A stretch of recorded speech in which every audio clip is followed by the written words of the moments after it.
अभंग तुकोबारायांचा आहे. अभंग फार गोड आहेत. अभंग फक्त 3 चरणाचा आहे. पण तुकोबाराय आजच्या या अभंगामध्ये त्या देवाचं वर्णन करतात. ज्याला आम्ही घरात बसवलंय तो देव नेमका कसा आहे ते तुकोबाराय सांगतात. बरं, तुकोबारायांनी तुम्हाला आम्हाला सांगावं, हे तुकोबारायांचे तुमच्या आमच्यावर खूप उपकार आहेत. कारण संतांनी आम्हाला संत समजून सांगितले, संतांनी आम्हाला देव समजून सांगितला आणि संतांनी आम्हाला आमचं जीवन समजून सांगितलं, म्हणून संत श्रेष्ठ आहेत.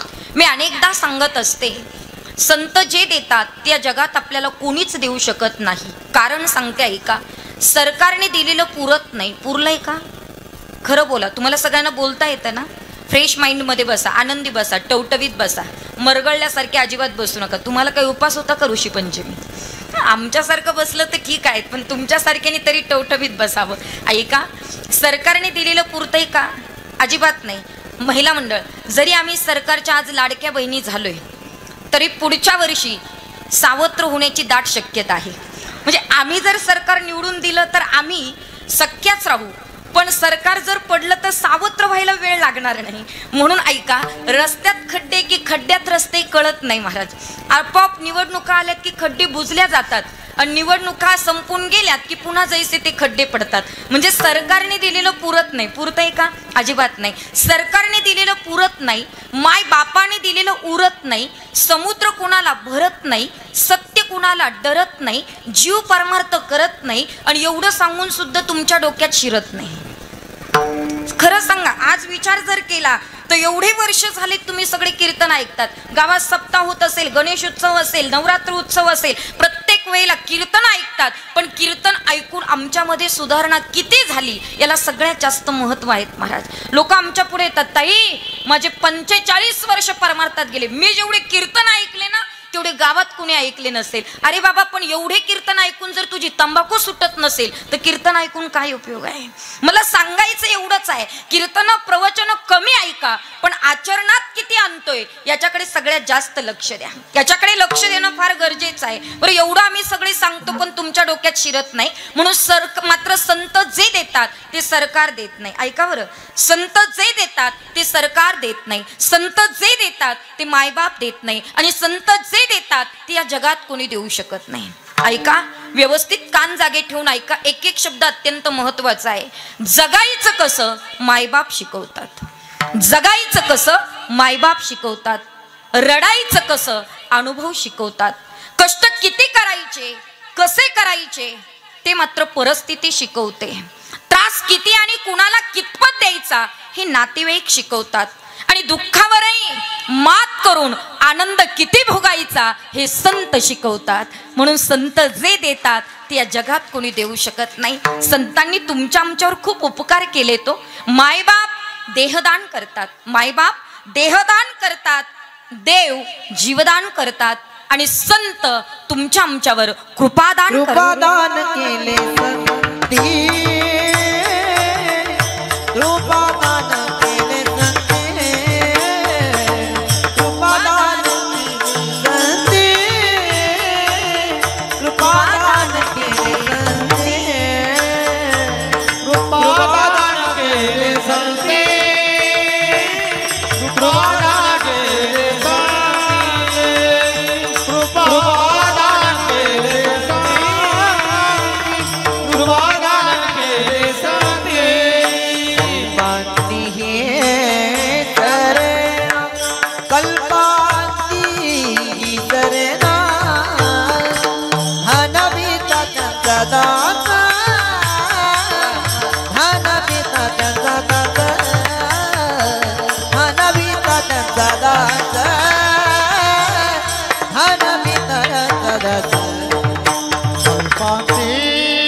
कल्पांती सरेना, कल्पापर्यंत सरत नाही इतकं कृपादान संतांनी तुम्हाला आम्हाला दिलंय महाराज. म्हणून संत जे देतात ते या जगात कोणी देऊ शकत नाही. संतांनी तुमच्या आमच्यावर केलेले उपकारच आहेत ऐका. आहे त्या परिस्थितीमध्ये परमार्थ कसा करायचा हे संतांनी तुमच्या आमच्यावर केलेले उपकारच आहे. निवृत्तीनाथांनी आमच्यावर केलेले उपकारच आहेत की निवृत्तीनाथांनी आम्हाला प्रपंचातनं निवृत्त होऊन परमार्थ कसा करायचा, शिवाचं ध्यान कसं करायचं हे निवृत्तीनाथ सांगतात महाराज. निळोबारायांनी मात्र त्या ठिकाणी केलेले आमच्यावर उपकारच आहे. जगद्गुरु तुकोबारायांनी तुमच्या आमच्यावर केलेले उपकारच आहेत. आहे त्या परिस्थितीत परमार्थ कसा करायचा संत श्रेष्ठ सावता महाराजांनी आमच्यावर केलेले उपकारच आहे की आम्हाला जर कदाचित पंढरपूरला जायला मिळत नसेल, आम्हाला जर आळंदी क्षेत्रावर जाता येत नसेल, आम्हाला जर त्र्यंबकेश्वर क्षेत्रावर जाता येत नसेल, पण आम्हाला परमार्थ करायचा आहे, पण पोटासाठी आम्हाला जर कष्ट करावेच लागत असेल तर सावता महाराज म्हणतात जी काही शेती तुम्ही करतात त्या शेतीला परमात्मा समजून आम्ही ती शेती कांदा मुळा भाजी, कांदा मुळा भाजी, कांदा मुळा भाजी, कांदा मुळा भाजी, अवघी मिठाई माझी, अवघी मिठाई माझी, अवघी मिठाई माझी, अवघी मिठाई माझी. कांदा मुळा भाजी, कांदा मुळा भाजी, कांदा मुळा भाजी, कांदा मुळा भाजी, अवघी मिठाई माझी, अवघी मिठाई माझी, अवघी मिठाई माझी, अवघी मिठाई माझी. लसूण मिरची कोथिंबीर, लसूण मिरची कोथिंबीर, अवघा झाला माझा घरी, अवघा झाला माझा घरी. कांदा मुळा भाजी, कांदा मुळा भाजी, कांदा मुळा भाजी, कांदा मुळा भाजी, अवघी मिठाई माझी, अवघी मिठाई माझी, अवघी मिठाई माझी, अवघी मिठाई माझी. कांदा मुळा भाजी, अवघी मिठाई माझी. ज्या कामात तुम्ही काम करतायत त्या कामाला जरी परमात्म्याचं मात्र स्थान दिलं तरी आम्हाला आमचा परमात्मा भेटल्याशिवाय राहणार नाही. हे संतांनी तुमच्या आमच्यावर केलेले उपकारच आहे. आणि ते संत तुकोबाराय तुम्हाला आम्हाला तो देव कसा आहे ते सांगतात ऐका. आजचा तसा प्रसंग फार गोड आहे कारण आज मंगलमय प्रसंग आहेत महाराज. दोन्ही औचित्य एकाच स्वरूपाला आलेले आहेत. तसं पाहायला गेलं तर गणेश उत्सव आहे आणि आपल्या सगळ्यांसाठी फार महत्त्वाचा व्रताचा दिवस आहे, ती म्हणजे ऋषी पंचमी आहेत. ही ऋषी पंचमी आपण सर्वांनी धरलीत आणि या दोन्ही निमित्ताने हे कीर्तनासारखा योग आलायत महाराज. पण ही ऋषी पंचमी करत असताना कशी करावी, हिच्या पाठीमागे महत्त्व काय आहे ते आम्हाला सुद्धा कळणं फार गरजेचं आहे. बऱ्याचदा असं होतं की लोक धरतात म्हणून आम्ही धरतो, असं करता न कामा. पण मात्र त्या ठिकाणी हा व्रत जर करायचा असेल तर याची आख्यायिका आमच्या समोर असणं फार गरजेचं आहे. म्हणून अगदी शॉर्टकटमध्ये मात्र त्या ठिकाणी ऋषी पंचमीचं महत्त्व सांगते आणि पुढे अभंगाकडे वळते ऐका. वास्तविकता जी ऋषी पंचमी आम्ही धरतो ते सप्त ऋषीची पूजा आमच्या घरामध्ये मांडता आली पाहिजे. हा व्रत आम्ही करत असताना कशा पद्धतीने केला पाहिजे हे आम्हाला कळालं पाहिजे. आमच्या डोक्यात एकच आहे, व्रत करायचं म्हणजे सकाळपासून संध्याकाळपर्यंत काहीच खायचं नाही म्हणजे तो उपास आहे. पण मी नेहमी सांगत असते अन्नाचाच उपास केला पाहिजे असं काही नाही. अन्नाचा उपास न करता जीवनामध्ये 5 विकारांचा 6 विकारांचा उपास आमच्याकडनं घडणं फार गरजेचं आहे. तुम्ही सकाळ आणि संध्याकाळपर्यंत उपास करत असाल आणि तुमच्या जीवनातनं सकाळपासून क्रोध नावाचा शत्रू जात नसेल तर त्या उपासाला अर्थ नाही.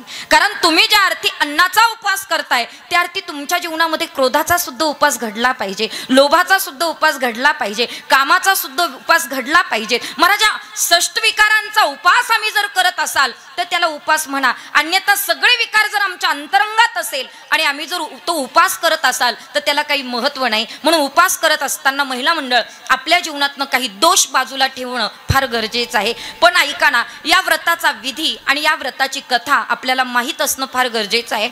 एक वेळेला ऋषीमुनींना एका मात्र साधकाने एका राजाने प्रश्न विचारला की ऋषी पंचमीचं व्रत म्हणजे नेमकं काय आहे. त्यावेळेला त्या राजाला उत्तर द्यावं वाटलं की बाबा ऐक, ज्या वेळेला माझ्या जीवनात घडलेली प्रसंग मी तुला सांगतो ते व्यवस्थित ऐक. ऋषीमुनींनी मात्र त्या ठिकाणी सांगायला त्या राजाला सुरुवात केली आणि राजाला सांगितलं की एक दिवस असा घडला की मात्र त्या ठिकाणी स्त्री जीवनामध्ये अडचणीचा कालावधी येत असतो आणि तो आपल्या सर्वांना माहीत आहे. पण कदाचित काही घरांमध्ये त्या नियमावलीचं पालन करतात आणि काही घरांमध्ये तो नियम पाळला जात नाही. पण सगळं पाप जर धुवायचं असेल तर ही ऋषी पंचमी करणं फार गरजेचं आहे.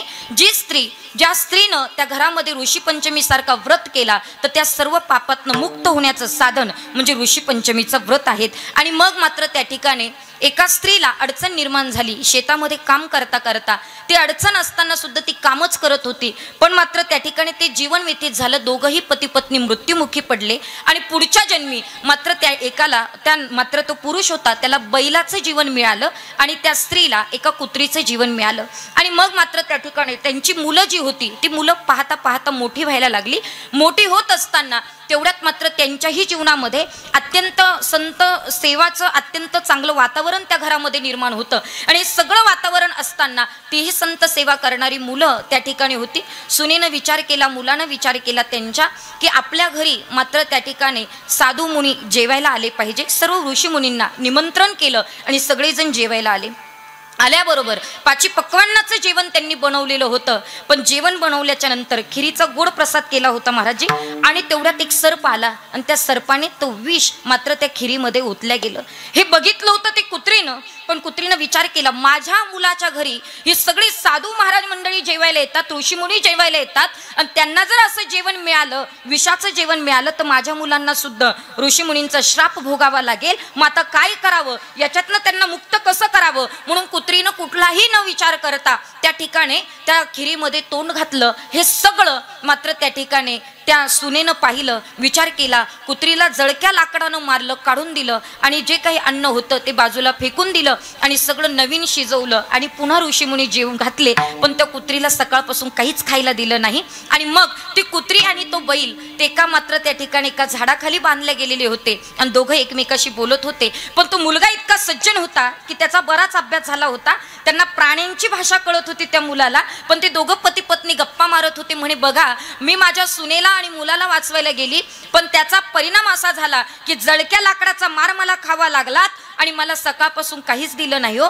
ती पती मात्र त्या बैलाच्या स्वरूपात असताना त्या पत्नीला सांगत होते तू अडचणीच्या कालावधीत काम केलं आणि तुझ्या कर्माचं फळ मला सुद्धा भोगावं लागलं, म्हणून मला सुद्धा आज मालकाने खूप मारलं आणि काहीच खायला दिलं नाही.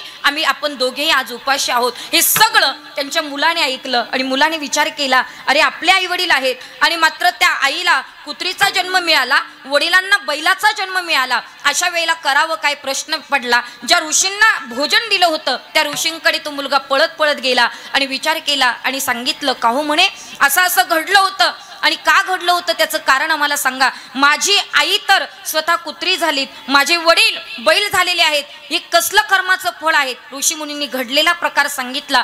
असं घडलं म्हणून मात्र त्या ठिकाणी त्यांना बैलाच्या स्वरूपात यावं लागलं, कुत्रीच्या स्वरूपात यावं लागलं. म्हणून मात्र त्या ठिकाणी ते दोघंही तुमच्या दारात उभे आहेत. मग मात्र त्या मुलाने विचारलं याच्यातनं मुक्त होण्याकरता आम्हाला काहीतरी पर्याय सांगा की जेणेकरून माझ्या आईला मात्र पुनर्जन्म व्यवस्थित मिळेल आणि माझ्या वडिलांनाही पुनर्जन्म व्यवस्थित मिळेल. याच्यातनं उतराई कसं व्हायचं ते आम्हाला सांगा. हे सगळं भोग जे आहेत ते भोग कसे मागे पडेल ते आम्हाला सांगा. ऋषी मुनींनी सांगितलं त्याच्यासाठी वर्षातनं एकदा मात्र त्या ठिकाणी ऋषी पंचमी येते. त्या ऋषी पंचमीला सप्त ऋषींचं नामोल्लेख करायचा, सप्त ऋषींचं नामजप करायचं, त्या सप्त ऋषींची पूजाविधी व्यवस्थित करायची. सकाळी स्नान करायचं ते गंगेमध्ये आणि गंगेत स्नान केल्यानंतर सप्त ऋषींची पूजा करायची, त्यांचा जप करायचा, दिवसभर व्रत करायचा आणि मात्र त्या ठिकाणी दिवसभर कुणाच्या विषयी वाईट बोलायचं नाही, कुणाची निंदा करायची नाही, कुणाची नालस्ती करायची नाही, कुणाला वाईट बोलायचं नाही. असा व्रत जर तुम्ही केला तर या पापातनं तेही मुक्त होतील आणि तुम्हीही मुक्त व्हाल. मला सांगायचं एवढंच होतं की हा मात्र त्या ठिकाणी जो काही ऋषी पंचमीचं आम्ही व्रत करतोय त्या व्रताला निदान सप्त ऋषीचं चिंतन आमच्याकडनं झालं पाहिजेत महाराज. मग मात्र जगदग्नी असेल, कश्यप ऋषी असेल, अत्री ऋषी असेल, मात्र त्या ठिकाणी वशिष्ठ असेल, त्याच्या ठिकाणी विश्वामित्र असेल, गौतम ऋषी असेल, या सगळ्या ऋषींचं आम्ही जर स्मरण केलं तर सगळ्या पापातनं आजच्या दिवशी आम्ही मुक्त होत असतो. म्हणून आजचा जो व्रत आहे तो आपल्या सर्वांच्या दृष्टीने अत्यंत महत्त्वाचा आहे आणि हा कार्यक्रम दोन्ही या मंगलमय प्रसंगावर ठेवलेला आहे. आज एक तर ऋषी पंचमी आहेत आणि गणेश उत्सवाला कालपासून सुरुवात झालेली आहे. मग ज्या गणरायाचं आगमन आमच्या गावात झालेलं आहे तो भगवान परमात्मा नेमका काय आहे ते आमचे तुकोबाराय आजच्या अभंगातनं सांगताय. विठ्ठल विठ्ठल विठ्ठल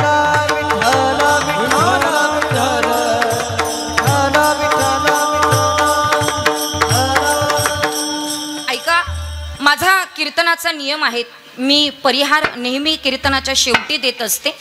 कारण एक आहे की परिहार द्यायचा राहिला तरी चालतो, पण अभंग सोडवायचा नाही राहिला पाहिजे. तुमचं काय म्हणणं आहे, परिहार देऊ की अभंग सोडू? अभंग सोडवते मग शेवटी परिहार देते, चालेल ना तुम्हाला? तुमचा काही राग नाही ना माझ्यावर?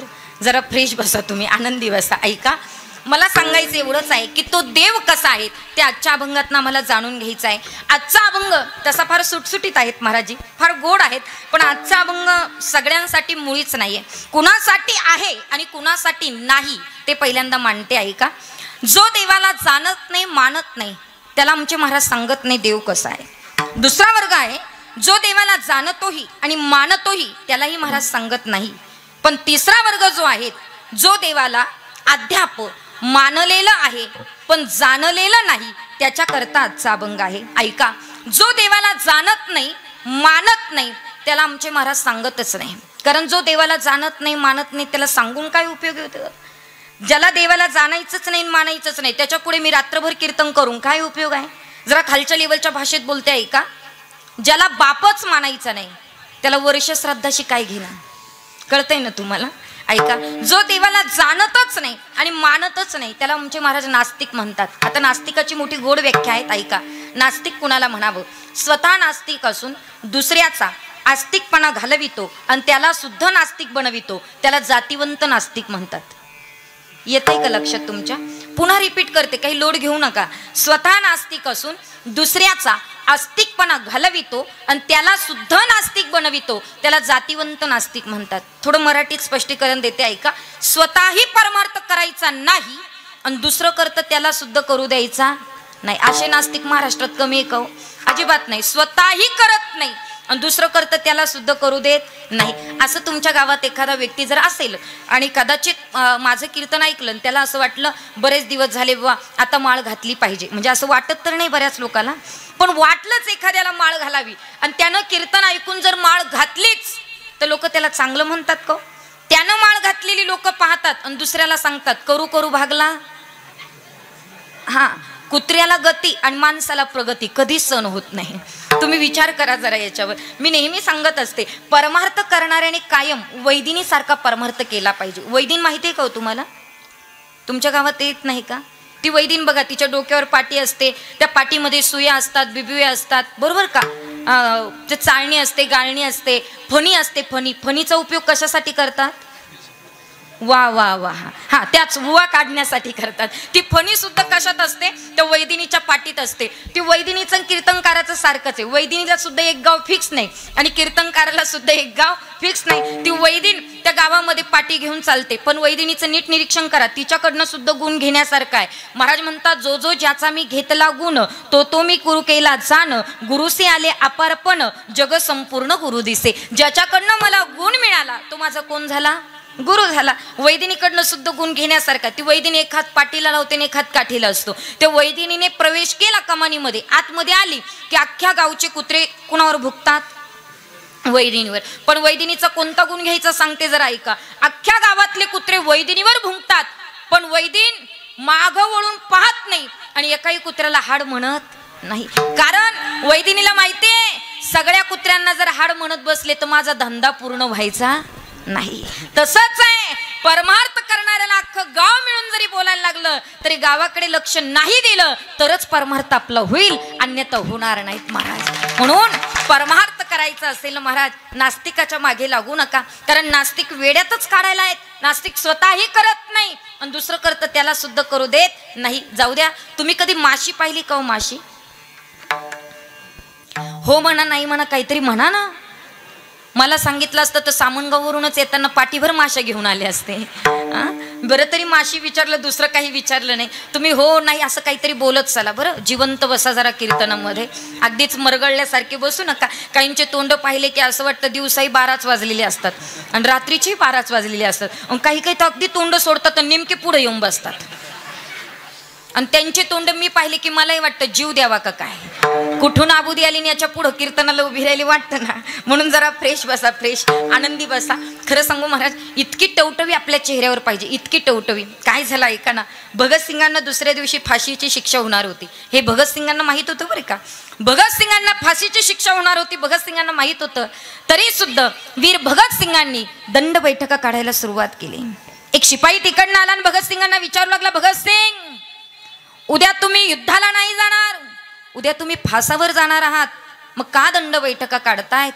त्यावेळेला मात्र भगतसिंगांनी सांगितलं, अरे फासावर जायचंय म्हणून तर दंड बैठका काढतोय. हसायला लागला आणि विचारलं, भगतसिंग फासावर जायचं आणि दंड बैठका काढायचा काय संबंध? भगतसिंगांनी गोड उत्तर दिलं, ऐका ना. भगतसिंग म्हटले, अरे सकाळी माझ्याही देवपूजेला बसली की मला फुलं आणायला सांगायची. मी फुलबागेत जायचो आणि जशी असतील तशी फुलं घेऊन यायचो.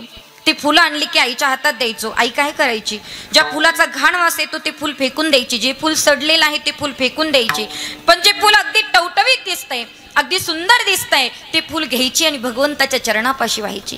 मी दंड बैठका याच्याच करता काढतोय की मी मरता मरता इतका टवटवीत दिसावा की भगवंताच्या चरणापाशी मला जागा मिळावी आणि या धरणी मातेनं माझा स्वीकार करावा, याच्यासाठी मी दंड बैठका काढतोय.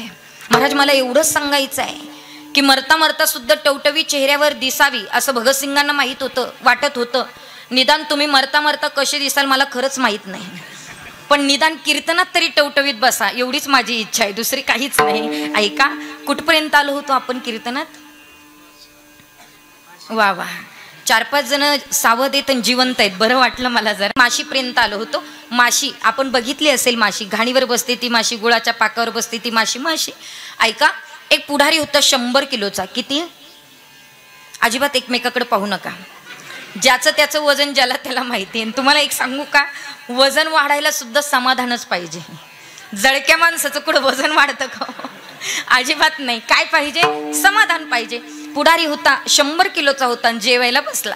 आता जेवायला बसल्यानंतर ते कीर्तनकाराचं सोडीच, जेवायला बसला, 5 पक्वान्नाचं जेवण महाराज ताट समोर आलं आणि जेवायला बसल्याबरोबर असं ताटाच्या भोवती पाणी फिरवलं. आता तुम्ही मला सांगा, ताटाच्या भोवती पाणी का फिरवावं?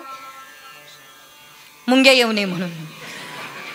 नाही नाही, ताटाच्या भोवती पाणी फिरवावं याचं कारण सांगते का. ज्याच्या घरी जेवण करतो ना, कदाचित त्याच्या मनामध्ये स्वयंपाक बनवताना संकल्प विकल्प वाईट विचार येत असेल, पण ज्या वेळेला आपण ताटाच्या भोवती पाणी फिरवतो त्यातले दोष निघून जातात. आणि आहारशास्त्र सांगते प्रसादस्तु प्रसन्नता, त्या अन्नातले दोष निघून जातात आणि त्याचं रूपांतर प्रसादात होतं. म्हणून ताटाच्या भोवती काय फिरवावं? पाणी फिरवावं. त्याने ताटाच्या भोवती असं पाणी फिरवलं आणि सगळं जेवण संपवलं. असं म्हटलं जातं की जेवणाच्या शेवटी स्वीट्स खावं, म्हणजे गोड पदार्थ खावा. आपल्या नशिबात नसले गुलाबजाम तर गुळाचा खडा तरी खाल्ला पाहिजे, तो पचनासाठी अत्यंत उत्तम असतो. त्याने काय केलं, ताटाच्या शेजारी वाटी होती, वाटीतला गुलाबजाम उचलला आणि तोंडात टाकायला आ केला. तोंडात तो गुलाबजाम टाकणारच, पण तेवढ्यात एक माशी भणभण करत आली आणि गुलाबजामच्या आधीच आतमध्ये गेली.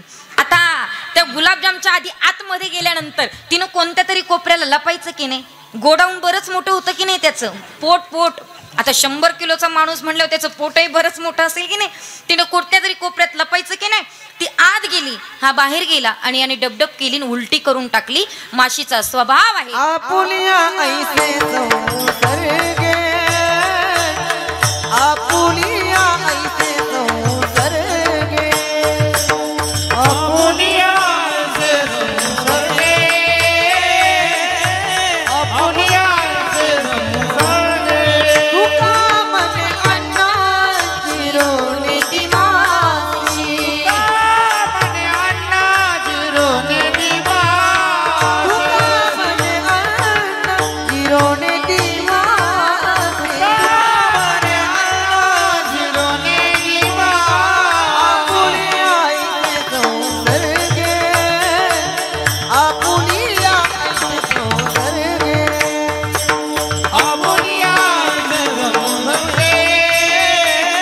आपुलिया ऐसे संसर्गे.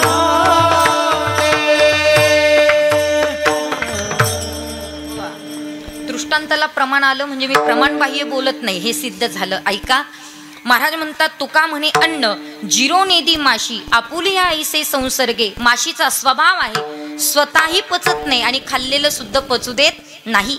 तसा नास्तिकाचा स्वभाव आहे दादा, स्वतःही परमार्थ करत नाही आणि दुसरं करतं त्याला सुद्धा करू देत नाही, असे नास्तिक खूप आहेत. काय झालं बघा, दोघं पती पत्नी होते आणि दोघांची ॲनिव्हर्सरी होती. ॲनिव्हर्सरी माहिती आहे तुम्हाला म्हणजे काय? वा वा, ज्यांचे झाले नाही ते उत्तर देत आहेत. असो, त्यांना माहीत आहे पुढे आपली होता की नाही याची गॅरंटी नाही, मग माहीत असणं गरजेचं आहे. ऐका, मला हे ॲनिव्हर्सरी लक्षातच आली नाही महाराज. कदाचित पाश्चात्य धर्मसंस्कृती आपण आपल्या देशात आणली. तुम्ही ऐका ना, कदाचित ज्यांची लग्न झालीत ना ते कुत्र्या मांजरासारखे भांडतात आणि त्यांची ॲनिव्हर्सरी विशेष आहे. मग आयुष्यभर भांडतात आणि त्यांची ॲनिव्हर्सरी, दोघं पती पत्नी, दोघांची ॲनिव्हर्सरी महाराज. आणि पत्नीला त्या पतीने विचारलं, म्हणे आज तुला काय लागतं ना ते माग, आज मी फार आनंदी आहे, फार खुश आहे, तुला काय लागतं तेवढं माग, मी द्यायला तयार आहे. ती म्हटली खरंच द्याल का? 100% देईल, बोल तुला काय पाहिजे. महिला मंडळ, तुम्हाला जर असं विचारलं तर तुम्ही काय काय मागाल? म्हणा ना, काय काय नाही मागणार ताई ते विचारा.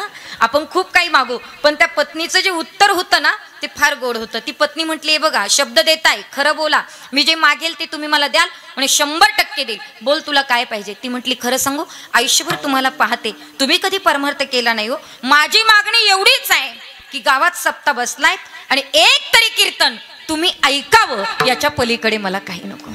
काय धर्मपत्नी असेल हो, किती धर्मपत्नी असेल महाराज. कीर्तनाला जा म्हटले आणि खरं सांगू तो कधीच कोणाचं ऐकत नाही, पण तिचं ऐकल्याशिवाय काही खरं बोलतात राव तुम्ही. असो, काही हरकत नाही, तुम्ही ऐकतात त्याच्यात नवल नाही. देवाला सुद्धा बायकोचं ऐकावं लागलं, जाऊ द्या, हरकत नाही. पण ऐका ना, तिचं ऐकलं आणि कीर्तनाला येऊन बसले. मोठ्या महाराजांचं कीर्तन चालू होतं महाराज.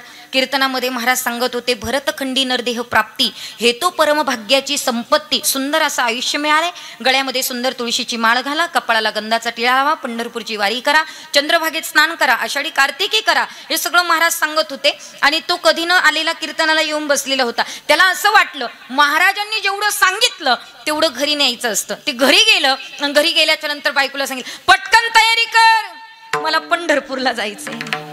ही म्हटली, उभ्या आयुष्यात कधी देवाला नांदलं नाही आणि पंढरपूरला जातय ना, जाऊ द्या, हरकत नाही. निघालं पंढरपूरला, इनं भाकरी बिकरी सगळं बांधून दिलं. हे निघाल्यानंतर तेवढ्यात ती म्हटली, बघा चाललात ना पंढरपूरला, मग माझ्या पांडुरंगाला माझा निरोप सांगा बरं का. आता ज्याचं जाणं होत नाही त्यांना निष्ठावान वारकऱ्याकडे निरोप द्यायचा राहतो, पण वारकरी ओळखायचा असतो, कोणाकडे निरोप द्यायचा.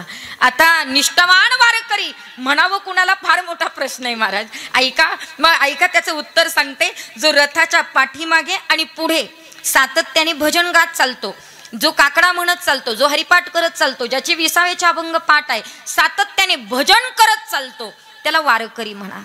आणि जो रथाच्या पुढे आधीच जाऊन 2-4 किलोमीटर व आधीच जाऊन थांबतो आणि कुठं काय आहे का भरायला ते पाहतो, त्याला भरेकरी म्हणा, त्याला वारकरी नाही. हा, म्हणून भरेकरी वेगळे आणि वारकरी वेगळे. तुम्ही निरोप कोणाकडे द्यायचा?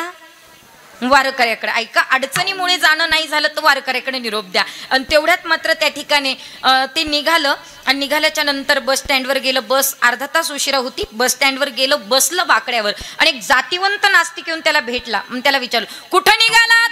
ते म्हणलं पंढरपूर. कोणी सांगितलं? अरे रोज रात्री मोठ्या महाराजाचं कीर्तन होतं, महाराज म्हटले पंढरपूरला गेलं पाहिजे. पंढरीसी जाणे पंढरीसी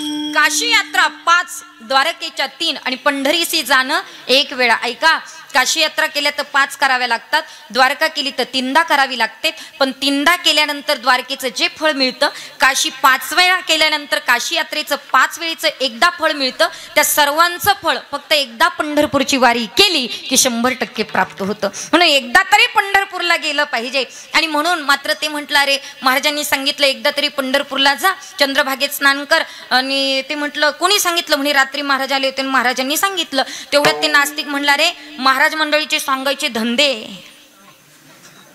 आपण एका कानाने ऐकायचं आणि दुसऱ्या कानानं तसं काही करू नका बरं का तुम्ही. फार अंतःकरणपूर्वक बोलते आहे का. महाराज म्हटले अरे पण चंद्रभागेत स्नान करायला लावलं. अरे बाबा इतक्या लांब आंघोळीला चालला, तिथंही पाणी आहे आणि इथंही पाणी आहे. अरे तिथं आंघोळ केली काय आणि इथं आंघोळ केली काय सारखीच. याला ते पटलं आणि हे निघालं कुठं, घरी. घरी तेवढ्यात बाई कोण, अहो गेले होते ना तुम्ही. हे म्हणलं कुठं. हे म्हणली वारी वारी. हे म्हटलं बरं आहे घरीच, काय करायची वारी. हे कशामुळे घडलं, आस्तिकाला नास्तिक भेटल्यामुळे. आणि त्या नास्तिकाचं मत आहेत महाराज, जे डोळ्याने आम्हाला दिसतं तेच असतं आणि जे डोळ्याने दिसत नाही ते राहत नाही. पण ऐका ना, या जगामध्ये कितीतरी गोष्टी अशा आहे ज्या डोळ्याने दिसतात पण असत नाही, आणि कितीतरी गोष्टी अशा आहे ज्या असतात पण दिसत नाही. काय असं आहे जे डोळ्याने दिसतं पण असत नाही, सांगते जरा ऐका. तुम्ही कधी मृगजळ बघितलं का हो. मृगजळ नाही, बरं जाऊ द्या. उन्हाच्या झळया, हा त्यालाच मृगजळ म्हणतात ऐका. हा तेच मृगजळ, उन्हाच्या झळया. हा ते 4-5 जण मुंबईवरून आले आणि आल्यानंतर दादा गाडीतनं उतरले. त्यांना असं ते डांबरी सडकावर मृगजळ दिसलं, ते गाडीतनं पटकन उतरले, पाटीत मृगजळ भरलं आणि घरी घेऊन गेले. असं होईल का. तरी काही काही पट्टे हाच म्हणतात व कसे म्हणतात मला काही कळत नाही. ऐका, ते मृगजळ आहे ते डोळ्याने दिसतं पण असत नाही. 2 डोंगर आहे, एका डोंगरावर मृगजळ आहे, एका डोंगरावर नाही. म्हणून एक डोंगर ओला आणि दुसरा डोंगर कोरडा, असं होईल का. अजिबात नाही. ते मृगजळ आहे ते डोळ्याने दिसतं पण असत नाही. आणि कितीतरी गोष्टी अशा आहे ज्या असतात पण दिसत नाही. काय असं आहे जे असतं पण दिसत नाही. ऐका, तिळात तेल आहे, उसात गोडी आहे, फुलात सुगंध आहे, लाकडात अग्नी आहे, दुधात तूप आहे, पण कधी. तिळातलं तेल वाटून पहा, कळाल्याशिवाय राहणार नाही. फुलातला सुगंध लांबून नाही, नाकाजवळ घेऊन पहा, कळाल्याशिवाय राहणार नाही. लाकडातला अग्नी, लाकडावर लाकूड घासून पहा, कळाल्याशिवाय राहणार नाही. उसातली गोडी पाहून नाही, खाऊन पहा, कळाल्याशिवाय राहणार नाही. दुधातलं तूप पाहून नाही, मंथन मंथनी नवनीता पैसे घे अनंता. मंथनी नवनीता पैसे घे अनंता. मंथनी नवनीता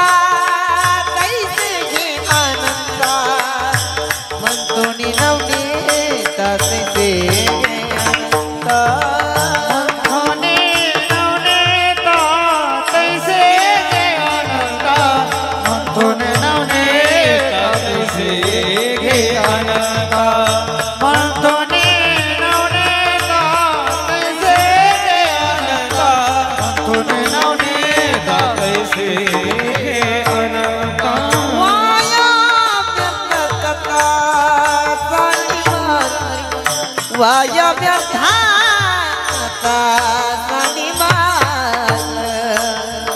कथा साठी मारू मरावे कथा साठी मार्गो. वाया व्यर्थाता सनिमाल.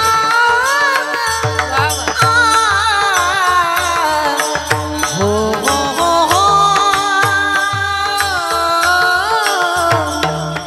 हरि मुखे मना, हरि मुखे मना, हरि मुखे मना, हरि मुखे मना, हरि मुखे मना, हरि मुखे मना, हरि मुखे मना, हरि मुखे मना, हरि मुखे मना, हरि मुखे मना, हरि मुखे मना, हरि मुखे मना.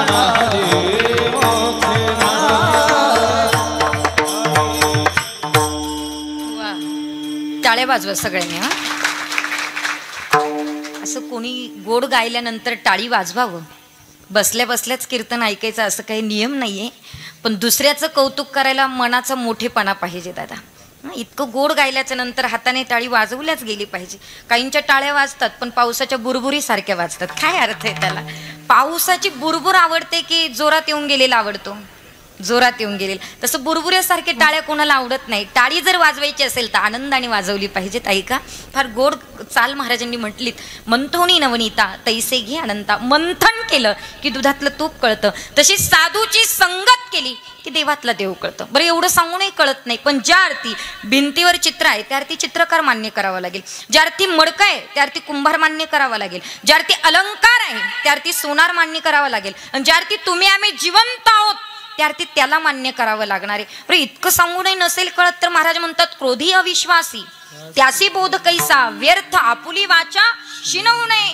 तो क्रोधी आहे, अविश्वासी आहे, त्याला सांगून काही उपयोग नाही. म्हणून जो देवाला जाणत नाही मानत नाही त्याला महाराज सांगत नाही. पहिला वर्ग संपला. दुसरा वर्ग आहे जो देवाला जाणतोय आणि मानतोय त्यालाही महाराज सांगत नाही. ज्याच्या गळ्यात माळे, ज्याच्या कपाळाला गंध आहे, ज्याची पंढरपूरची वारी ठरलेली आहे त्यालाही महाराज सांगत नाही. मग कुणाला सांगतात? ज्याने अद्याप देवाला मानलेलं आहे पण जाणलेलं नाही त्याला महाराज सांगतात की माझा देव नेमका कसा आहे. ऐका ना, ज्या देवाची तुम्ही साधना करतात तो माझा देव कसा आहे तर त्याला पहिला शब्द वापरला जाणता. मग जाणता कुणालाही म्हणून कसं चालेल महाराज? सध्या माणसं कुणालाही जाणतं म्हणतात. बऱ्याचदा आपण काय करतो, फाट्यावर बरेचसे बॅनर बघत असतो. त्या बॅनरवर बरेच मुलांचे मात्र फोटो पाहतो. इथपर्यंत त्याचे केस वाढलेले असतात, 4-5 मुंडके खाली लावलेले असतात आणि वरती लिहिलेले असतं जाणत्या अण्णाला वाढदिवसाच्या हार्दिक शुभेच्छा. ज्याला झिपऱ्या कट करायचं कळत नाही त्याला काय जाणतं म्हणतात? ज्याला पुडी खाल्लेली थुंकायचं कुठं कळत नाही त्याला काय जाणतं म्हणतात? अरे जाणता उभ्या महाराष्ट्रात जर कोणी होऊन गेलं असेल तर माझ्या महाराष्ट्राचा आराध्य देव छत्रपती शिवाजी महाराज त्यांच्या इतकं जाणतं कोणी झालंच नाहीत महाराज. हो, त्यांना जाणतं म्हणा. आणि उभ्या जगामध्ये कोणी जाणत असेल तर माझ्या पंढरपूरचा मालक पांडुरंग भगवान परमात्मा त्याच्या इतकं जाणतं कोणी झालंच नाहीत महाराज. छत्रपती शिवाजी महाराजांना जाणतं का म्हणायचंय महाराज? राज्यामध्ये अनेक राजे होऊन गेलेत महाराज. कोणीतरी राजानं कोणीतरी नटी नाचवली असेल, कोणीतरी तमासगिरी नाचवली असेल, पण उभ्या महाराष्ट्रामध्ये एकच राजा असा होऊन गेला की कोणी नटी नाचवली नाही, कोणी तमासगिरी नाचवली नाही. तर जगद्गुरु तुकोबारायांनी कीर्तन करावं आणि पुढे छत्रपतींनी बसून कीर्तन ऐकावं म्हणून त्यांना जाणतं. म्हणून म्हणते शिवाजी माझा जाणता राजा, शिवाजी माझा जाणता राजा. म्हणून म्हणते शिवाजी माझा जाणता राजा, म्हणून म्हणते शिवाजी माझा जाणता राजा. शिवकाळात नांदतो ती सुखानी सारी प्रजा, सुखानी सारी प्रजा. म्हणून म्हणते शिवाजी माझा जाणता राजा, म्हणते शिवाजी माझा जाणता राजा. म्हणून म्हणते शिवाजी माझा जाणता राजा.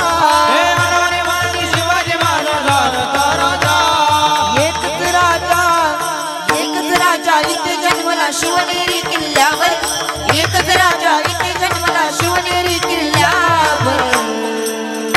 माझ्या देवाचं नाव ताज तैगड कोटाच्या दगडावर, माझ्या राजाचं नाव ताज तैगड किल्ल्याच्या दगडावर. मंदिराचं नाव ताज दगड किल्ल्याच्या दगडावर.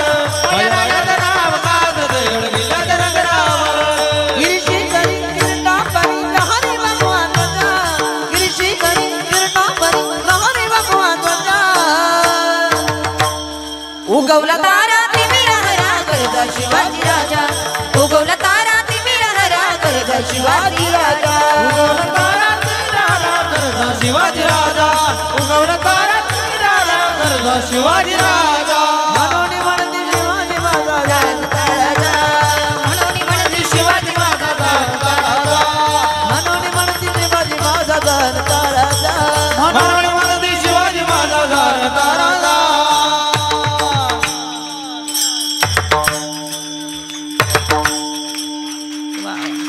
छत्रपती शिवाजी महाराज की, धर्मवीर संभाजी महाराज की. म्हणून त्यांना जाणतं म्हणा महाराज. जाणतं कुणालाही म्हणून नाही चालतो. एका महाराजांनी मला प्रश्न विचारला होता नवनाथ महाराजजी, की त्या महाराजांनी मला म्हटले काही ताई ज्ञानोबाराय तुकोबारायांनी इतकं लिहून ठेवलं तरी तुम्ही छत्रपती शिवाजी महाराजांवर का बोलतात? याच्यावर मला उत्तर द्यावं वाटलं. महाराष्ट्रातल्या तमाम कीर्तनकारांनी किमान निदान कीर्तनामध्ये 5 मिनिट तरी छत्रपती शिवाजी महाराजांवर बोललं पाहिजे, बोललंच पाहिजे. याचं कारण तुम्हाला सांगताय का? इथे जर आम्ही गणेश उत्सव साजरा करू शकतोय ना तर याला कारण फक्त छत्रपती शिवाजी महाराज आहे. या मंदिरावर जर कळस असेल ना तर याला कारण फक्त छत्रपती शिवाजी महाराज आहे. महिला मंडळ, मी जर इथे उभं राहून कीर्तन करू शकत असेल तर याला कारण फक्त छत्रपती शिवाजी महाराज आहे. आणि तुम्ही सगळ्या बसून मनमोकळ्याने कीर्तन ऐकू शकत असाल तर याला कारण फक्त छत्रपती शिवाजी महाराज आहे. नसते माझे राजे तर मंदिरावर कळस राहिला नसता आणि तुम्हाला आम्हाला गोल टोप्या घालून नमाज पडावा लागला असता. म्हणून माझ्या राजाची देण आहेत म्हणून तुम्ही आम्ही इथं मन मोकळ्याने सगळे उत्सव साजरे करू शकतो. म्हणून महाराजांवर किमान 5 मिनिट तरी आम्ही बोललं पाहिजे हे आमचं कर्तव्य आहे महाराज. आणि म्हणून त्यांना जाणतं म्हणा. अरे शत्रूच्या सुनेला सुद्धा चोळी बांगडी करून परत पाठवणारे छत्रपती शिवाजी महाराज म्हणून त्यांना जाणतं म्हणा. आणि जाणतं आणखीन जर कुणाला म्हणायचं असेल ना महाराज तर उभ्या विश्वामध्ये एकमेव एकच जाणत आहे तो म्हणजे माझ्या पंढरपूरचा मालक. अहो किती जाणत आहे किती जाणत आहे.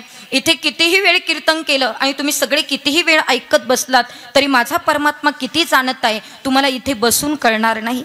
देवाला जाणून घ्यायचं असेल ते एकदा आणि एकदा फक्त एकदा विश्वगुरु निवृत्तीनाथांबरोबर पालखी सोहळ्यामध्ये पायी चालून पहा. पंढरपुरापर्यंत पोहोचून पहा आणि मग कळेल की माझा देव नेमका किती जाणत आहे. अरे हौशे गौशे नवशे सगळेच चालतात वारीमध्ये सगळेच चालतात महाराज. पण पंढरपुरापर्यंत जाईपर्यंत ज्याच्या खिशात 1 रुपयाही नाही त्याला सुद्धा उपवासी ठेवत नाही इतका तो जाणत आहेत महाराज. ऐका रिटायर झाल्यानंतर आमची मुलं कधी आम्हाला पाणी देत नाही. रिटायर झाल्यानंतर जेवण मागून जेवण येत नाही. पण पंढरपूरच्या दिशेने निघाल्याच्या नंतर महाराज ज्यांच्याशी रक्ताचं नातं नाही त्या हाताला धरतात आणि म्हणतात माऊली आमच्या घरी 2 घास खाओ. इतकी काळजी रे जर कोणी करत असेल तर तो फक्त आणि फक्त पंढरपूरचा मालक पांडुरंग भगवान परमात्मा आहे महाराज. किती काळजी करतो. ह्या वर्षी आम्ही नवनाथ महाराज होते आम्ही सगळे विश्वस्त मंडळ होतो. यावेळेला आम्ही एक अनुभव घेतलात निवृत्तीनाथांचा पांडुरंगाचा अनुभव घेतलात महाराज. माणसं वारीला येतात पण वारीला आले की इथे मडीला दर्शनाला जाय इकडे जाय तिकडे जाय. गोरक्षनाथ गडावर भली मोठी पिकअप भरून 15-16 जण गेलेले होते आणि वरती दर्शन करून आल्याच्या नंतर खोटं कशाला बोलणार नारदाच्या गादीवर उभे आहेत दादा. तिथून दर्शन करून आल्याच्या नंतर पिकअपचे ब्रेक फेल झाले आणि ती पिकअप मात्र खाली जाऊन एका बाबळीच्या झाडाला अटकलीत. सगळी लोक बघितल्यानंतर म्हणायचे एकही वाचलं नसेल पण खोटं नाही सांगत त्या पांडुरंग भगवान परमात्म्याची आमच्यावर इतकी कृपा की गाडीतल्या 15च्या जणांना केसाच्या सुद्धा मात्र केसाला सुद्धा धक्का लागला नाही. इतकी कृपा जर कोणाची असेल तर माझ्या पांडुरंग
देव उभा मागे पुढे उगवी कोडे संकट. महाराज कुठलंही संकट येऊ द्या इतकी कृपा करणारं जर कोणी असेल तर माझा पांडुरंग भगवान परमात्मा आहे. विचार जर केला तर कितीही मोठं संकट येऊ द्या महाराज कितीही मोठं संकट येऊ द्या फक्त तुमची श्रद्धा जर चांगली असेल ना तर एकही संकट तुमच्यापर्यंत येऊ शकत नाहीत महाराज. ते संतांचे आमच्यावर उपकार आहेत ते पांडुरंगाचे आमच्यावर उपकार आहेत महाराज. विश्वगुरु संत श्रेष्ठ निवृत्तीनाथांना आम्ही स्वतः अनुभवलेत महाराज. संजीवन समाधी आहेत नवे केवढं अनुभवलेत काय सांगायचं आता ते शब्दात वर्णन करता येणार नाही. शब्द दाटून येतात, मला बोलता येत नाहीत महाराज. पण मी नेहमी सांगत असते, विश्वगुरु संतश्रेष्ठ निवृत्तीनाथ महाराज म्हणजे संजीवन समाधी आहेत. कुठली इच्छा फक्त प्रगट करावी मनातली, श्रद्धा जर चांगली असेल तर 100% पूर्ण होते. निवृत्तीनाथ किती जाणते आहेत ते सांगते, जरा ऐका. किती जाणत आहेत माझे संत. एक व्यक्ती अशी मला येऊन भेटली महाराज, परतीच्या प्रवासाला ती चेहडी गावामध्ये होती आणि भेटल्यानंतर तिनं माझ्या हातावर पेढा दिला. मी विचारलं, आई पेढे कसले देताय तुम्ही? त्या माऊलीनं मला सांगितलं, ताई निवृत्तीनाथ सामान्य नाही आहेत, एक विभूती आहेत. म्हटलं कारण काय, काय अनुभवलं तुम्ही? त्या 45 वर्षाच्या माऊलीनं मला उत्तर दिलं, ताई माझ्या नातवाला दवाखान्यात असताना ते ICU मध्ये होतं आणि डॉक्टरने सांगितलं त्याला घरी घेऊन जा, याची सेवा करा, आता हे वाचणार नाही आहेत, घरी घेऊन जा म्हणालेत. पण निवृत्तीनाथांच्या पालखी सोहळा चालू होता आणि निवृत्तीनाथांच्या चरण कमलाकडे माझी नजर गेलीत. मी दवाखान्याच्या वरतून पाहत होते. पालखी सोहळा चालत असताना निवृत्तीनाथांच्या चरणाकडे पाहिलं तर निवृत्तीनाथांना शब्दभर म्हणालीत मी की निवृत्तीनाथ महाराज तुम्ही जर खरंच संजीवन असाल तर माझ्या नातवाला वाचवा.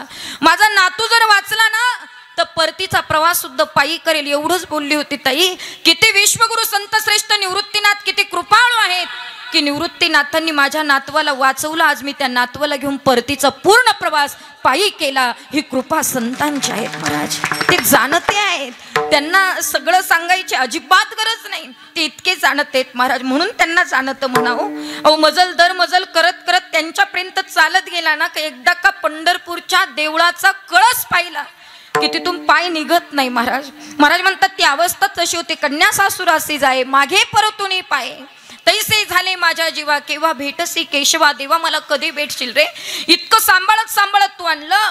नवे नवे एका माणसाने सांगितलं, ताई निवृत्तीनाथांच्या समाधीवर डोकं ठेवलं, तिथून निघालो आणि सांगितलं, निवृत्तीनाथ महाराज तुमची आणि पांडुरंगाची कृपा जर माझ्यावर असेल आणि तुम्ही जर खरंच जाणते असाल तर आजपासून एकही BP शुगरची गोळी मी घेणार नाही. संपूर्ण 28 दिवसाच्या प्रवासामध्ये महाराज एक सुद्धा BP शुगरची गोळी न खाता प्रवास केला. आजपर्यंतच्या सगळ्या गोळ्या बंद झाल्या. इतका तो जाणत आहे महाराज, इतका जाणत आहे. फक्त त्याला जाणून घेण्याची किमया आमच्यामध्ये असणं गरजेचं आहे. तो इतका जाणत आहे. मग नुसता जाणता नाहीये, एकट्याची सत्ता संपूर्ण विश्वावर चालते. अरे इथं नुसता महाराष्ट्र सांभाळायचा म्हटला तरी प्रत्येक खात्याला एक मंत्रीपद द्यावं लागतं महाराज. पण संपूर्ण महाराष्ट्र ज्याच्या ताब्यात नाही, नुसता महाराष्ट्र नाही संपूर्ण विश्व ज्याच्या ताब्यात आहे. विचार करा ना, नुसता महाराष्ट्र सांभाळायचा म्हटलं तरी 2दा मुख्यमंत्री बदलून द्यावा लागला. हे खरं आहे, 2 उपमुख्यमंत्री करून द्यावे लागले नुसता महाराष्ट्राला. पण उभ्या जगावर ज्याची एकट्याची सत्ता आहे त्याच्या सत्तेशिवाय काहीच होत नाही. ज्ञानोबाराय म्हणतात, म्या बोलविल्या वेदू बोले, म्या चालविल्या सूर्य चाले, म्या हलविल्या प्राणू हले, जे जगाते चालिता तुझी या सत्तेने वेदासी बोलणे, सूर्यासी चालणे तुझी या बळे, चाले हे शरीर कुणाची ये सत्ते, कोण बोलवितो हरिविन, वृक्षाची ये पाने, हले ज्याची सत्ता, संपूर्ण जगावर ज्याची सत्ता आहे तो इतका जाणत आहे. किती जाणत आहे हे महाराज अभंगाच्या प्रथम. देव जाणता देव जाणता देव जाणता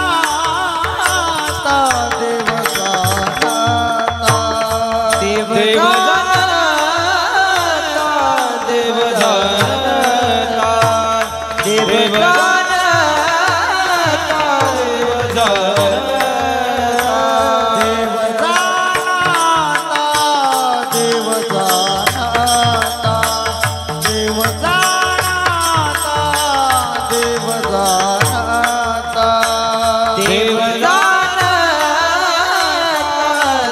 जाणता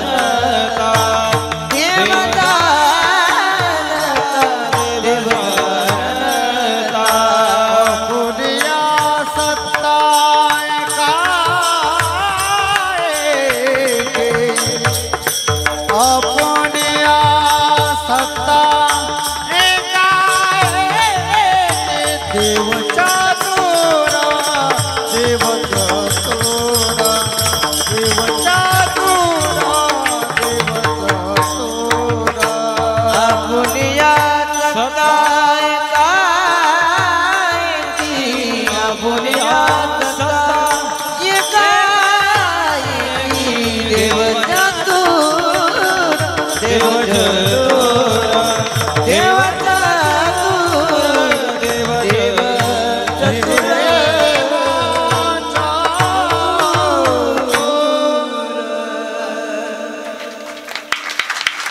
वारकरी संप्रदायामध्ये सुद्धा त्या गणपती बाप्पाला खूप महत्त्व दिले महाराज.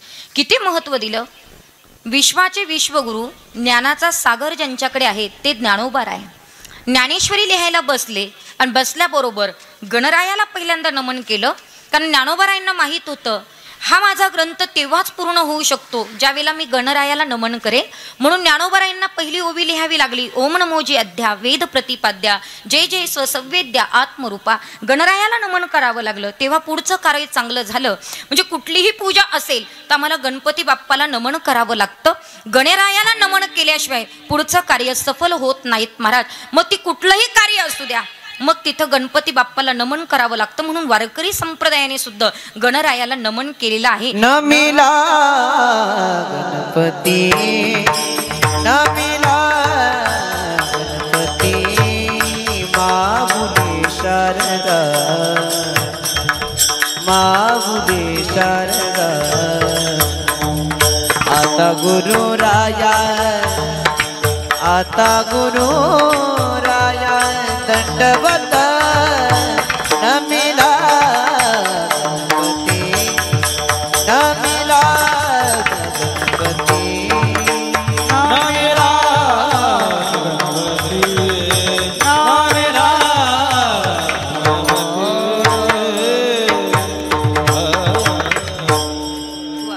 नमिला गणपती माऊली शारदा. आता गुरुराया दंडवत. तर गणरायाला दंडवत केले त्याला नमन केलेत महाराज. का गणपती बाप्पाला नमन केले याचं एक कारण आहे महाराज. कारण तिन्ही देवाचं स्थान म्हणजे गणपती बाप्पा आहेत म्हणून त्या गणपती बाप्पाला नमन केलेत. कोणते कोणते तिन्ही देव ब्रह्मा विष्णू महेशाचं स्थान जर कुणाला दिलं असेल तर मात्र ते गणपती बाप्पाला दिलेलं आहेत. आणि म्हणून त्या गणरायाला नमन करणारे संत श्रेष्ठ सुद्धा आहेत महाराज. मला एवढंच सांगायचं आहे की एवढं चातुर्य या गणपतीकडे असेल महाराज. किती गणपतीकडे. कारण गणेश उत्सव सुरू झाला की निदान गणरायाची कथा ऐकल्याशिवाय मात्र कीर्तनही पुढे जात नाही आणि पूर्ण मात्र पूर्णत्वाला तो उत्सव पोहोचत नाही. म्हणून सांगते आहे का एक वेळेला ब्रह्मदेवाने सांगितलं की मात्र त्या ठिकाणी तुम्ही दोघं इथे भाऊ आहात. एक कार्तिक स्वामी आहेत आणि गणपती बाप्पा म्हणजे गणेश तू आहेस. पण तुमच्या दोघांमध्ये श्रेष्ठ कोण असं जर ओळखायचं ठरलं तर कसं ओळखावं. मग ब्रह्मदेवाने नारद महर्षींनी त्यांच्याकडे पाहिलं आणि सांगितलं जो कोणी पृथ्वी प्रदक्षिणा पटकन करून येईल लवकरात लवकर करून येईल तो मात्र सर्वश्रेष्ठ देवता आहेत. आणि मग कार्तिक स्वामी गणपतीकडे पाहून तुच्छतेच्याकडे नजरेने हसायला लागले. काही लोकांना दुसऱ्याला हसायची घाण सवय असते महाराज. तुम्ही बघा काही काही असे गालात मुलकत राहतात म्हणजे त्यांच्या हसण्यात खोट राहते. म्हणजे ते गालात हसणारी माणसं फार कपटी असतात. म्हणजे तुम्ही नीट निरीक्षण करा त्यांचं. मोकळं हसलं पाहिजे माणसाने मोकळं राहिलं पाहिजे. पण काही काही माणसं बरोबर असे कुची निंदा करणारी माणसं अशी मोकळे हसत नाहीत महाराज. तसं मात्र त्या ठिकाणी कार्तिक स्वामी गणरायाकडे बघून हसले आणि विचार केला माझं वाहन मोर आहे आणि याचं वाहन उंदीर आहे. हा कुठपर्यंत उंदरावर टुनुक टुनुक उड्या मारत जाईल आणि याची कशी पृथ्वी प्रदक्षिणा पूर्ण होईल. पूर्ण करणारा मीच आहे. आणि एक सांगू तुम्हाला देवाला सगळं सहन होतं पण तुमच्यामध्ये किंचितही अहंकार निर्माण झालेला देवाला अजिबात सहन होत नाही महाराज. म्हणून नामदेवरायला म्हणावं लागलं की नाही अहंकाराचा वारा न लागो राजसा माझी या विष्णुदासा भाविकांस. कारण अहंकार आला आणि तुका म्हणे वाया गेला आणि अहंकार गेला आणि तुका म्हणे देव झाला. म्हणून अहंकार आमच्यातला गेला पाहिजे. पण तो अहंकार कार्तिक स्वामी मध्ये निर्माण झाला आणि कार्तिके मात्र त्या ठिकाणी गणपती बाप्पाकडे पाहू लागले कसला हा गणेश पृथ्वी प्रदक्षिणा पूर्ण करतोय. म्हणून कार्तिक स्वामी म्हटले ठीक आहेत नारद महर्षी आत्ताच्या आत्ता मी पूर्ण करायला सुरुवात करतो. दोघांनी मात्र त्या ठिकाणी हात जोडले आणि कार्तिक स्वामींनी मोहराला मात्र बोलवलं. मोहरावर स्वार झाले आणि तिथून निघाले. निघाल्याच्या नंतर मनामध्ये मात्र द्वेष होता. गणेशाविषयी द्वेष होता. गणेशाविषयी मात्र तिरस्कार होता. हा काही पूर्ण करणार नाही हा काही येणार नाही. आणि मग मोरावर निघाल्याच्या नंतर गणपती बाप्पानं काय करावं महाराज दोघंही माता पिताला उभं करावं शिव पार्वतीला उभं करावं आणि दोघांनाही उभं केल्याच्या नंतर हात जोडावेत आणि मात्र मातृत्वाला आणि पितृत्वाला ती प्रदक्षिणा पूर्ण करावीत आणि दंडवत घालावात आणि तिथंच उभं राहावं. कार्तिक स्वामी तिकडनं आले आणि गणपती बाप्पाकडे पाहून हसू लागले. अरे गणेशा तू अजून इथंच उभा माझी तर प्रदक्षिणा पूर्ण झाली. ब्रह्मदेवाला सांगितलं मी जिंकलोय देवा मी मात्र प्रदक्षिणा पूर्ण केली. ब्रह्मदेवाने सांगितलं नाही कार्तिके तुम्ही चुकतायत. तुमची प्रदक्षिणा पूर्ण झाली नाही. सगळ्यात पहिल्यांदा जर कोणी प्रदक्षिणा पूर्ण केली असेल तर ती गणपती बाप्पानं पूर्ण केली. म्हणून मात्र जिंकलेत कोण तर ते गणेश जिंकलेले आहेत. ब्रह्मदेवाला विचारलं कसं काय, हे तर इथेच उभे आहेत. आणि मग मात्र त्या ठिकाणी गणपती बाप्पानं उत्तर दिला, कार्तिक दादा, अरे तू एवढ्या मोठ्या पृथ्वीला प्रदक्षिणा मारायला गेला, पण सगळी पृथ्वी ज्यांच्या आधिपत्याखाली चालते तीच खऱ्या अर्थी आपल्यासाठी प्रदक्षिणा आहेत. आणि आपलं मातृत्व आणि पितृत्व श्रेष्ठ दैवत आहेत. म्हणून मी त्यांना प्रदक्षिणा मात्र पूर्ण केलीत मारून. मला हेच सांगायचं आहे महाराज की चातुर्य गणरायाकडे इतकं होतं म्हणून गणरायाला बुद्धीची दैवत म्हटलं गेलं. पण महाराज ऐका ना, माणसं देवा पुढे सुद्धा चातुर्य करतात. चातुर्य वापरतात, विचार करण्यासारखी गोष्ट आहे. लोक देवाही पुढे चतुरपणा वापरतात ना. काही काही लोक तुम्ही पाहा ना, आता गणपतीचं आगमन झालं ना, बरोबर काही काही लोक इथून जातील आणि काही काही लोक बिडी माहिती का तुम्हाला? नाही माहिती कुणालाच? काही निर्व्यसनी लोक आहे तुमच्या गावचे. बरं वाटलं मला. बरं जाऊ द्या, माहीत नसू द्या, पण ऐका जरा, ओढण्याचा काही प्रयत्न करू नका. पण थोडक्यात माहीत तुम्हाला पहिलं कोणीतरी ओढत असेल तर माहीत असेल, पण ऐका निर्व्यसनीच राहा. एक जण काय झालं महाराज, बिडी ओढत आलं आणि आल्याबरोबर त्या गणपतीकडं पाहिलं, लाजलं गणपतीला. त्याला असं वाटलं गणपतीचं आगमन झालं, गणरायाला किती वाईट वाटेल. बिडी ओढत आलं, गणपतीकडं पाहिलं, लाजलं आणि मागं अशी बिडी लपवली आणि पुढं गेलं निघून. आता खरं सांगा, ज्याने ही बॉडी बनवली त्याला बिडी दिसणार नाही का मागं लपवली? कुणाला फसवताय हे तर कळायला पाहिजे ना. तुम्ही किती चतुर आहात, पण तुमच्याही पेक्षा तो चतुरांचा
शिरोमणी गुण लावण्याची खाणी. इतका चतुर आहे तो. किती चतुर आहे खरं सांगू का? इथं बसल्या बसल्या आहेत ना, तुमच्या मनात काय चाललं हे कदाचित आपल्या एकमेकाला कळणार आहे, पण मला थोडं थोडं कळतं बरं का तुमच्या मनातलं. म्हणजे तुमच्यापैकी कोण किती कपटी आहे, कोण किती मोकळ्या मनाचं हे मी सांगू शकते. पण मी सांगते म्हणजे याचा अर्थ असं काढू नका का कांचनताई भगत बिगत की काय, तसलं काही मला जमत नाही. पण माणसाचा फेसिंग, माणसाचा चेहरा सांगतो कोण किती कपटी, कोण किती मोकळ्या मनाचे. पण काही ओळखणं अवघड नाही. पण ऐका, एखाद वेळेस मला कळणार नाही, एखाद वेळेस तुम्हाला कळणार नाही, पण आपल्या मनात काय चाललंय हे त्या परमेश्वराला 100% कळतं महाराज. म्हणून महिला मंडळ ऐका ना, तुम्ही जर कधी उदास झाल्यात, कधी दुःखी झालात तर ऐका, आत्महत्या हा अजिबात पर्याय नाही, अजिबात नाही. आत्महत्या करण्याच्या कोणीच भानगडीत पडायचं नाही. शेतीत काही उत्पन्न पिकलं नाही म्हणून आत्महत्या हा अजिबात पर्याय नाही. काही पिकत नाही, काही येत नाही म्हणून आत्महत्या अजिबात पर्याय नाहीत महाराज. ऐका, तुम्हाला जर कधी दुःख झालं ना, ते दुःख अजिबात एकामेकाला अजिबात सांगत बसू नका. महिला मंडळ, आपल्या शेजारच्या बाईला आपलं दुःख कधीच सांगू नका. शेजारी इथली नाही बरं का, तुमच्या घरची. ऐका, आपल्या मित्रांना कधी सांगू नका आपल्याला झालेलं दुःख, अजिबात नाही. आपल्या मित्र मैत्रिणींना कधी सांगू नका, आपल्या जावांना कधी सांगू नका. का बरं? याचं कारण सांगते ऐका. आपलं दुःख आपण जेव्हा आजूबाजूच्या लोकांजवळ व्यक्त करतो तेव्हा ती लोक आपल्यासमोर रडण्याचं नाटक करतात, रडून रडून ऐकतात, जगाला हसून सांगतात. म्हणून आपलं दुःख एकमेकाला सांगू नका. तुम्ही जर कधी दुःखी झालातच तर तुमचं दुःख कधीतरी माझ्या पांडुरंगाला सांगून बघा. देवा सांगू सुख दुःख, क्या बात. देवा सांगू